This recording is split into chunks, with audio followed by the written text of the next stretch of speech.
Hey guys, morning, Rod here. Look, I just wanted to show you something quickly that I just found, just in one of these tanks behind me here. And that is, yesterday I added a couple of perch, a couple of large perch, a couple of jade perch. And I did that for a reason, because those tanks have been sitting there, both of them, for quite some time.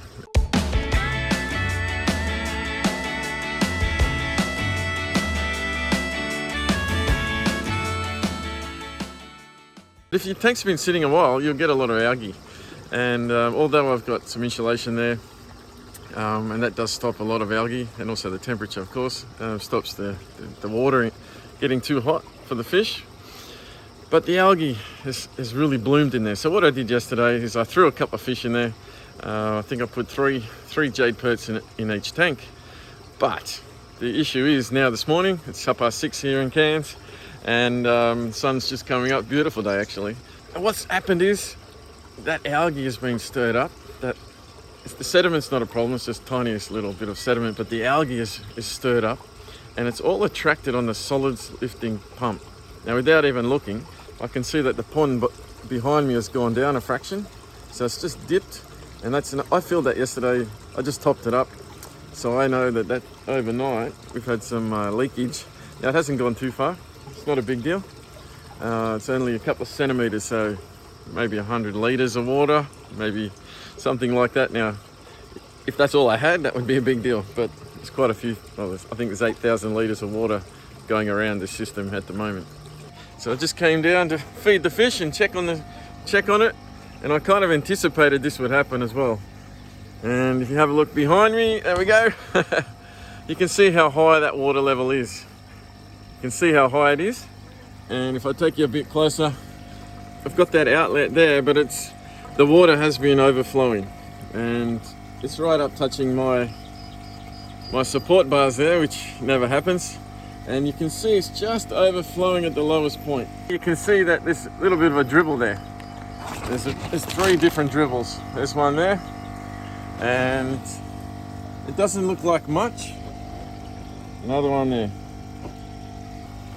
So these things don't look like much, but overnight, probably been 15 hours since I threw the fish in. Even though it's very early days in the morning, lucky I came down and saw this, because by the end of the day, if I hadn't seen this, I would have lost another 100 liters. And these things can and do happen. So it's easy to fix, it's not a problem. It's just one of these little tiny maintenance things that you've just got to look out for. So I put some big fish in.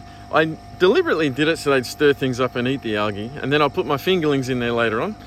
Now, if I'd put the fingerlings in there to start with, it would have been okay. This wouldn't have happened, but the big fish turn, they do a good job. They turn everything over. Okay, so it's a pretty obvious problem. It's just slowly water coming out here.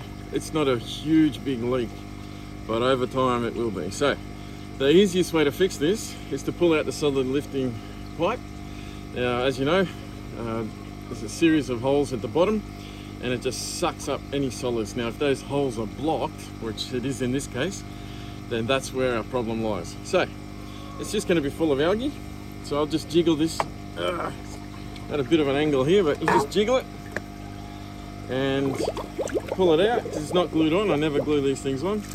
And you can see what I feared, and that is just algae blocking these holes. So as you can see, algae's blocking the holes. So it's simply a matter of what I tend to do is just shake it, bang it a few times. Ants don't like it. I've got ants all over me. Ants are living in the insulation here, which is another challenge. And often I might just shake this too. So watch out, there's a lot of holes in the bottom. You can't really shake it very well, but you shake it in the tank, just outside the tank. And look, honestly, what I probably need to do is drill these holes slightly bigger. So these are probably 5mm holes, but really I could go right up to probably 10mm. I could probably go to 10mm. I'll stick that back on and just make sure it's on tight. But never glue these on, because you're always going to want to do this. You're always going to want to clean that out. I mean, it's just a good maintenance tip. Okay, I just wanted to show you my second tank here as well. And look, I've got a very similar problem. If I just lift this lid up here, you can see that in this system, I don't have that little piece of pipe at the top. And therefore, it hasn't overflowed. It would have overflowed just like the first tank, but this one doesn't have that little bit of pipe. Therefore, all the water has gone down, and there's a good 5 centimeter gap to the top. So, look, I'm all for adding that extra bit of pipe, but maybe just put 40 millimeters of extra height on it, and make sure there's still another 40 mil before it can overflow, and that way the water will always go down and it won't just skim off the top. But it's skimming off the top right now, which is okay for this purpose, except for the fact I just fed the fish and threw some fish food in there, and now all that fish food is going to get sucked down through that hole, and that's not good either. So there's a couple of things to fix. It's just regular maintenance, and look, this is why I'm making these videos, to try and help you guys. I really just want to help you, and just want to serve you. So any questions, let me know. If you need to know anything specific, I'll make a video for you.